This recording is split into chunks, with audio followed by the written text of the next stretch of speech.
আসসালামু আলাইকুম। নিয়ে আসলাম আবার একটি রেসিপি। আজকে তানিয়ার হোম রেসিপিতে আছে খাসির বট। তো খাসির বট আগে পরিষ্কার করে মানে কিনছি সময় পরিষ্কার করা ছিল। তারপর আমি আবার হালকা একটু পরিষ্কার করে নিয়ে তারপর গরম পানি দিয়ে হলুদ দিয়ে ভালো করে সিদ্ধ করে নিছি।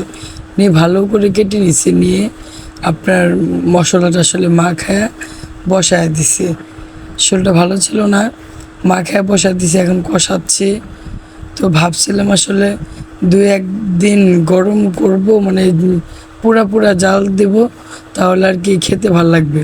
তো আসলে বটগুলা আপনার পরোটার সাথে রুটির সাথে খেতে খুব ভাল লাগে, দু একদিন গরম করে রাখলে খুব ভাল লাগে। তো আমার আসলে এমন হয় নাই, 1 কেজি কিনে আনছিল, অল্প হয়ে গেছে রান্নার পরে। তো আমি আবার দুইবার রান্না করছিলাম, এই পানি আর কি দুইবারে দিচ্ছি আর কি, যাতে খুব ভালোভাবে সিদ্ধ হয়ে একদম নরম তুলতুল হয়ে যায়। আসলে আমার রান্না ওই দুইবারে পানি টানি দিয়ে একবার রান্না করছি, কিন্তু মনে করেন আমার সাথে সাথেই শেষ হয়ে গেছে। খুব টেস্ট হয়েছে আর খুব সুন্দর একটা গ্রান।